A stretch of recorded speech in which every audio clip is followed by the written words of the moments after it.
हम एक सेंटर में खड़े हुए थे, तेजस्वी यादव जी ने धक्का दे दिया, हम एक तरफ झुक गए। हम तो राबड़ी जी के आवास में भी तो जाके तेज प्रताप जी का इंटरव्यू लेते थे। मैं पत्रकार नहीं हूँ, पहले क्लियर कर देना चाहता हूँ। तो मुझसे निष्पक्षता का उम्मीद मत कीजिएगा, मैं निष्पक्ष नहीं हूँ। मैं लोकसभा का चुनाव नहीं लड़ा। अगर इससे कोई नाराज हुआ है तो मैं उससे हाथ जोड़ के माफ़ी मांगना चाहता हूँ। वो ठेकेदार ने बोला यूट्यूबर मनीष कश्यप, बिहार वाले मनीष कश्यप, अरे वही मनीष कश्यप ना जिनको तेजस्वी जी ने जेल डाल दिया था। अब हमें बोल रहे थे कि भैया मनीष कश्यप जी का स्कैनर दीजिए, हम 11 रुपया भेजेंगे उनको। मैंने ये बात बोला था कि मैं नॉमिनेशन कर दूंगा, उसके बाद ही चंदा लूँगा, नॉमिनेशन के पहले चंदा नहीं लूँगा। मैं सोचा कि चंदा लेके चुनाव लड़ूंगा, लेकिन उसमें क्या था कि अगर मैं चंदा लेके चुनाव लड़ता, सऊदी अरबिया से लोग आ रहे थे, हमें मैसेज कर रहे थे भैया मैं आ रहा हूँ। मैं इसके लिए सबसे माफ़ी चाहता हूँ। जब आप ये ऐलान किए थे कि हम चुनाव लड़ेंगे तो हमने भी काफ़ी ज़ोर लगाया कि एकदम इस बार चुनाव जिताना भी है बेतिया लोकसभा से। आप चुनाव लड़ने का फ़ैसला बदले और बीजेपी में शामिल हो गए। फिर लोग कहने लगे कि ऐसा क्यों किया मनीष कश्यप, उनको चुनाव लड़ना चाहिए था, वो जीत जाते। अब आप चुनाव लड़िएगा या नहीं, इसमें दो सवाल है। पहले कि आपने ऐसा फैसला क्यों लिया, और दूसरा सवाल है कि अब आप चुनाव अगले विधानसभा 2025 में लड़ेंगे या नहीं। एकदम चुनाव लड़ेंगे। 2024 का लोकसभा चुनाव नहीं लड़ने के पीछे बहुत सारा कारण था। उसमें सबसे बड़ा कारण मेरी माँ थी।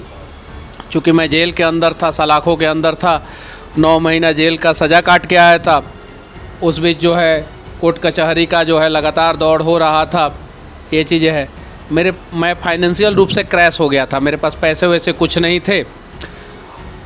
चुनाव लड़ना ये अच्छी बात है, चुनाव लड़ना चाहिए सबको, लेकिन उसके लिए कुछ पैसे की भी ज़रूरत पड़ती। मैं सोचा कि चंदा लेके चुनाव लड़ूंगा, लेकिन उसमें क्या था कि अगर मैं चंदा लेके चुनाव लड़ता, उस समय भी बहुत सारा सवाल, बहुत सारे लोग जो है कंट्रोवर्सी करते हैं, बहुत सारी चीज़ें थी। ये चीज़ें, इन सब चीज़ों को देख के मम्मी भी मेरी जो है सोशल मीडिया देखती है। उसके बाद से मनोज तिवारी भैया जो है वो बोले कि हम मनीष से जेल मिलने गए थे, कि वहाँ से संजय जी को टिकट मिल गया है, मैं धर्म संकट में हूँ, कि आप अपने बेटे को समझाइए। तो मैंने सोचा कि चलिए ठीक है, जेल में था तो आपका जो है मेरे ऊपर एहसान था कि आप मेरे से मिलने आए थे। हालांकि वो मिल नहीं पाए थे, उन्हें रोक दिया गया था। तो हमारे वजह से आप धर्म संकट में नहीं रहिएगा। आपने मेरे लिए कुछ किया, मैं आपके लिए वादा करता हूं कि मैं आपको धर्म संकट में नहीं रहने दूंगा। और हम लोग वहाँ से बिलोंग करते हैं जहाँ पे हम लोगों के ऊपर कोई एहसान करता है और समय के अनुसार वो कहता है कि हमने आपके ऊपर ये एहसान किया, उसके बदले में आप हमारे लिए कुछ कर दो, तो हम लोग एट ए टाइम कर देते हैं।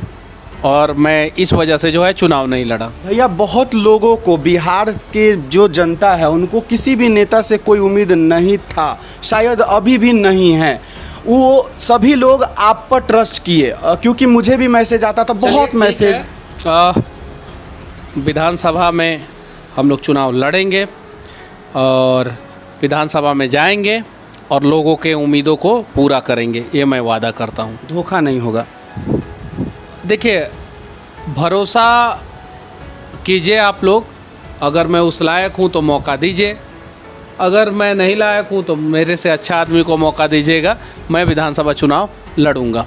भैया सऊदी अरबिया से लोग आ रहे थे, हमें मैसेज कर रहे थे भैया मैं आ रहा हूँ। मैं इसके लिए सबसे माफ़ी चाहता हूँ।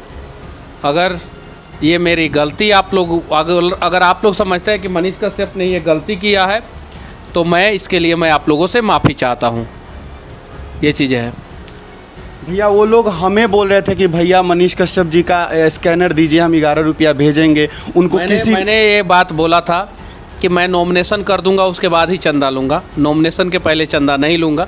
और मैंने किसी से चंदा नॉमिनेशन के पहले नहीं लिया, किसी से चंदा नहीं लिया। मैं जब जेल से निकला था तो मेरे घर पे मेरी माँ को कुछ लोग 1100 रुपया, कुछ लोग 5000 रुपया, कुछ लोग 11000 रुपया प्रसाद चढ़ाने के लिए दे के गए थे।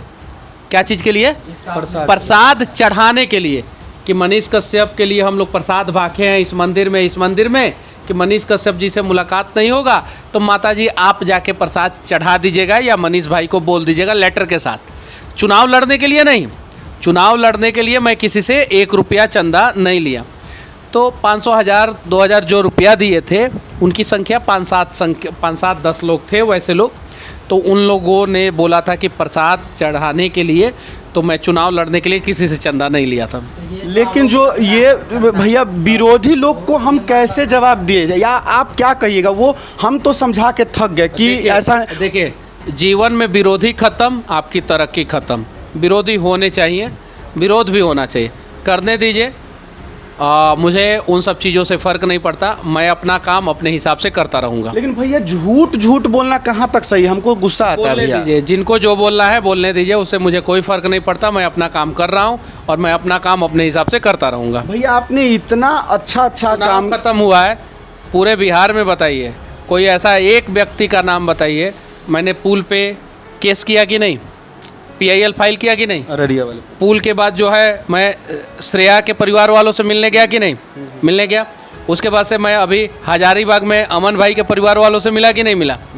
मैं तो काम कर ही रहा हूँ, अपना पहले जो काम था वही काम कर रहा हूँ। अभी मैं लोकसभा का चुनाव नहीं लड़ा। अगर इससे कोई नाराज़ हुआ है तो मैं उससे हाथ जोड़ के माफ़ी मांगना चाहता हूँ। मैं अगर वो मुझे गुनाहगार भी समझता है तो समझिए कि हाँ, मैं गुनाहगार हूँ इस चीज़ के लिए कि मेरे ऊपर आप लोगों ने भरोसा किया और मैं लोकसभा का चुनाव किसी परिस्थिति के कारण नहीं लड़ पाया।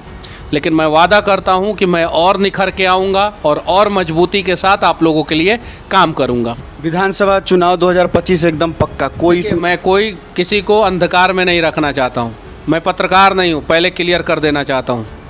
जेल से निकलने के बाद मैंने क्लियर कर दिया था, पहला ही इंटरव्यू में क्लियर कर दिया था, फर्स्ट इंटरव्यू जेल के गेट पे ही।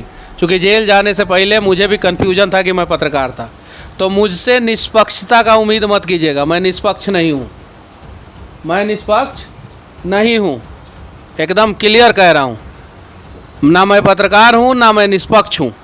मैं यूट्यूबर हूँ और मैं जनपक्ष हूँ। मैं यूट्यूबर हूँ और मैं जनपक्ष हूँ। भविष्य में मैं चुनाव लड़ूंगा। इस हिसाब से आप जो है तराजू में मुझे तौलिए, मुझे पत्रकार के हिसाब से तराजू में मत तौलिएगा। एकदम मैं ना लेफ़्ट साइड में हूँ ना राइट साइड में हूँ, मैं जो है जनता के साइड में हूँ। इसलिए मैं अपने आप को जनपक्ष कहता हूँ, क्योंकि जनता का मुद्दा उठाता हूँ और मैं यूट्यूबर हूँ।